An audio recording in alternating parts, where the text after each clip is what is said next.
கரைகளே இல்லாத விசித்திர கடல். அட்லாண்டிக் பெருங்கடலின் நடுவே ஒரு மிதக்கும் தீவு சர்காசோ கடலை பற்றி பார்க்கலாமா வாங்க. அதாவது பார்த்தீங்கன்னா, கடல் என்றாலே அதற்கு கரைகள் இருக்கும். ஆனால் கரைகளே இல்லாத ஒரு கடல் வட அட்லாண்டிக் பகுதியில் மைய பகுதியில் உள்ளது. விசித்திரமான விஷயமாக தான் இருக்கிறது. கண்டங்களால் சூழப்படுவதற்கு பதிலாக 4 பெரிய நீரோட்டங்களால் சூழப்பட்ட இந்த கடல் சார்காசோ கடல் என்று அழைக்கப்படுகிறது. உலக வரைபடத்தில் எந்த கடலை எடுத்தாலும் அதற்கு நிலப்பரப்பு எல்லையாக இருக்கும். ஆனால் அட்லாண்டிக் பெருங்கடல் நடுவில் பார்த்தீங்கன்னா கரைகளே இல்லாத ஒரு விசித்திர கடலாக இருக்கிறது இந்த சர்காசோ கடல். சுற்றிலும் நிலத்திற்கு பதிலாக 4 பெரும் நீரோட்டங்களையே எல்லையாக கொண்டு ஒரு நீல நிற தீவு போல காட்சியளிக்கும் இந்த கடல் இன்று மனித குலத்திற்கு ஒரு பேராபத்தை எச்சரித்து கொண்டிருக்கிறது. கரைகளே இல்லாத இந்த கடலின் மேற்பரப்பில் சர்க்காசம் என்ற பழுப்பு நிற பாசிகள் காடு போல மிதக்கும். இதனால் இந்த கடல் பார்த்தீங்கன்னா ஒரு மிதக்கும் சரணாலயமாக திகழ்கிறது. அரிய வகை ஆமைகள், ஈல் மீன்கள் மற்றது சுறாக்களுக்கு இந்த கடல் பிரசவ அறையா.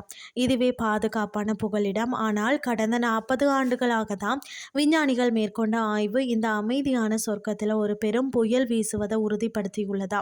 பெருமுடா அட்லாண்டிக் டைம் ஆய்வாளர்கள் பார்த்தீங்கன்னா 1983 இருந்து சேகரித்த தரவுகள் சொல்லக்கூடிய உண்மைகள் தான். கடலின் மேற்பரப்பு வெப்பநிலை சுமார் 0.97 டிகிரி அதிகரித்துள்ளதாம்.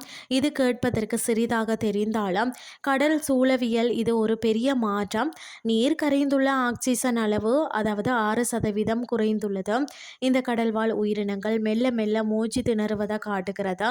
நாம வளிமண்டலத்தில் வெளியேற்றம் அதாவது கார்பன் டை ஆக்சைடு இந்த கடல் உறிஞ்சுவதால் தான் கடல் நீரின் வேதியியல் பண்பே மாறிவிட்டது. நீர் அதிக அமிலத்தன்மை அடைந்ததால் தான் சிப்பிகள் மற்றும் எலும்பு கூடு கொண்ட உயிரினங்கள் தங்கள் கூடுகளை உருவாக்க முடியாமல் தவிக்கின்றன.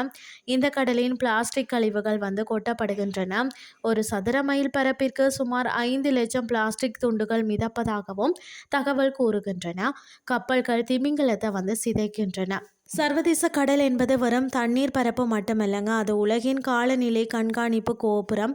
உலகெங்கும் உள்ள ஈல் மீன்கள் இனப்பெருக்க அதாவது திற்காக தேடி வரும் இடம் ஒரே இடம் இது. இங்கு மாற்றம் ஏற்பட்டால் ஒரு உயிரினமே அழிந்துவிடும். துரதிர்ஷ்டவசமாக இக்கடல் சர்வதேச எல்லைக்கு அப்பால் இருப்பதால் இதை பாதுகாக்க எந்த தனி நாடுகளுக்கும் அதிகாரம் இல்லையா. மனிதர்களின் பேராசையால் உருவான அதாவது கார்பன் வெளியேற்றம் தான் உலகின் மிக தூய்மையான ஒரு பகுதியை அதாவது அமில குழம்பாக மாற்றி கொண்டிருக்கிறது. அட்லாண்டிக் இந்த தங்காடு அழிந்தால்தான் அதன் பாதிப்பு நம்மளுடைய வீட்டு வாசலையும் தேடி வரும் என்பதே கசப்பான உண்மை. அதாவது சூழ்வியல் ஆய்வாளர்கள் இந்த அரிய உலகின் விசித்திரமான கடல் பாதுகாப்பிற்காக நடவடிக்கைகளை மேற்கொண்டு வருகிறார்கள். உலகிலேயே கரைகள் மற்றும் துறைமுகம் இல்லாத அதிசயமான கடல் தான் இது. இன்றைய கிறிஸ்டி உங்களுக்கு பிரயோசனமாக அமைஞ்சிருக்கும்னு சொல்லி நானும் நம்புகிறேன். இதே மாதிரி மற்றும் ஒரு கிறிஸ்டின் வாயிலாக உங்களை சந்திக்கிறேன். நன்றி.